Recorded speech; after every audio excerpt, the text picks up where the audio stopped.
तो बच्चों अध्याय 11 प्रकाश, छायाएं एवं परावर्तन हमने पूरा पढ़ लिया था और इस अध्याय के कुछ प्रश्नोत्तर हैं, अभ्यास प्रश्न हैं जो हम यहाँ आज हल करने वाले हैं। चलिए बच्चों शुरू करते हैं। पहला प्रश्न आपके सामने है, नीचे दिए गए बॉक्स के अक्षरों को पुनर्व्यवस्थित करके ऐसा वाक्य बनाइए जिससे हमें अपारदर्शी वस्तु के बारे में जानकारी मिलने में सहायता हो सके। ये आप स्वयं भी करके देख सकते हैं बच्चों, आपको बहुत मज़ा आएगा। तो बॉक्स में कुछ अक्षर लिखे हुए हैं, एक बॉक्स में या लिखा हुआ है, एक में छा और अ लिखा हुआ है, एक बॉक्स में पार और द लिखा हुआ है, एक में श्री और है लिखा है, एक में बनाती लिखा है और एक में वस्तुएं लिखा है। जब आप बहुत सी कोशिश करेंगे तो आप इस निष्कर्ष पे पहुंचेंगे कि यहाँ ये जो बॉक्स में अलग अलग अक्षर लिखे हैं, जब आप इन्हें पुनर्व्यवस्थित कर पाते हैं तो ये कथन बनता है कि अपारदर्शी वस्तुएं छाया बनाती है।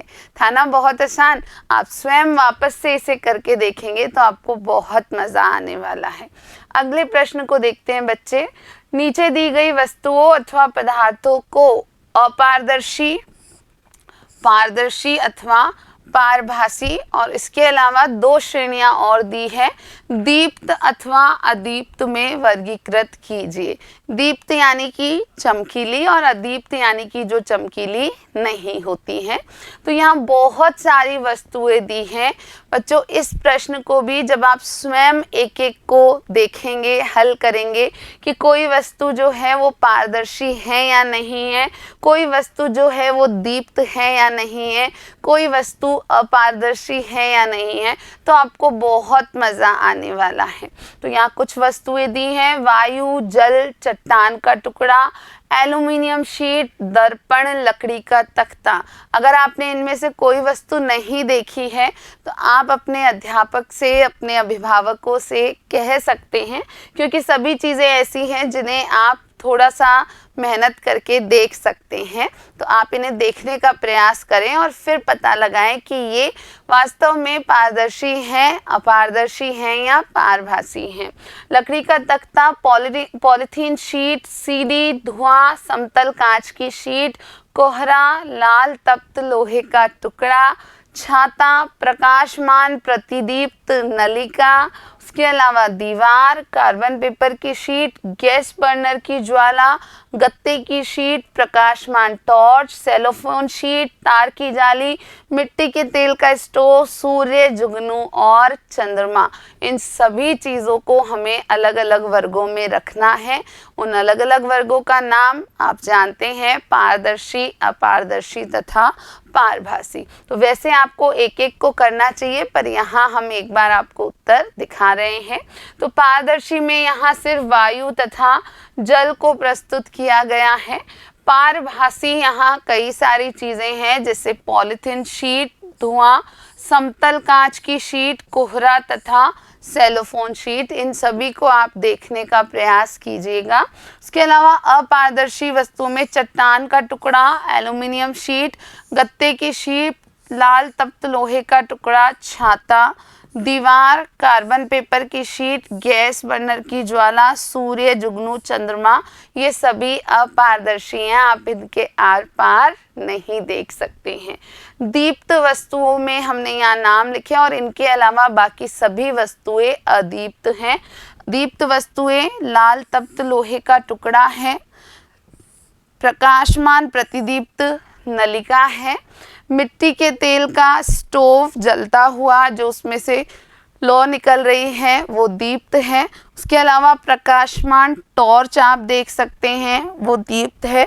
सूर्य, जुगनू तथा चंद्रमा भी दीप्त हैं और इनके अलावा सभी वस्तुएं अदीप्त हैं। अगले प्रश्न पे चलते हैं बच्चों। तीसरा प्रश्न आपके सामने है, क्या आप ऐसी आकृति बनाने के बारे में सोच सकते हैं जो एक ढंग से रखे जाने पर वृत्ताकार छाया बनाए और दूसरे ढंग से रखे जाने पर आयताकार छाया बनाए? तो बच्चों ये थोड़ा सा जटिल प्रश्न है, लेकिन आप इसको करके देख सकते हैं कि एक बेलनाकार आकृति की वस्तु की छाया दो तरीकों से बन सकती है। यदि ऊपर की सतह को हम चमकीले पदार्थ की तरफ रखें, प्रकाश की तरफ रखें, तो वृत्ताकार छाया बनेगी, और यदि घुमावदार पक्ष को चमकीले पदार्थ की तरफ या प्रकाश की तरफ रखेंगे तो आयताकार छाया बन सकती है। तो ये क्रिया को आपको स्वयं करके देखना है कि क्या वास्तव में किसी बेलनाकार वस्तु से इस प्रकार की दो छायाएं बनाई जा सकती हैं। अगले प्रश्न पे चलते हैं बच्चों। चौथा प्रश्न आपके सामने है, किसी अंधेरे कमरे में यदि आप अपने चेहरे के सामने कोई दर्पण रखें तो क्या आप दर्पण में अपना परावर्तन देख पाएंगे। तो आप जानते हैं बच्चों कि दर्पण में परावर्तन को देखने के लिए प्रकाश का होना आवश्यक है। एक अंधेरे कमरे में जहां प्रकाश नहीं है यानी प्रकाश अनुपस्थित है, वहां पर आप अपने चेहरे का परावर्तन उस दर्पण में नहीं देख सकते हैं। तो बिना प्रकाश के परावर्तन संभव नहीं होता, इसलिए ऐसे कमरे में जहां अंधेरा है वहां आप अपने चेहरे का परावर्तन दर्पण में नहीं देख सकते हैं। तो बच्चों यहाँ हमारे अध्याय 11 के अभ्यास प्रश्न भी समाप्त होते हैं। अब हम अगले वीडियो में अध्याय 12 को शुरू करने वाले हैं। आज के लिए इतना ही, मिलते हैं अगली वीडियो में। वीडियो देखने के लिए आप सभी का बहुत बहुत धन्यवाद।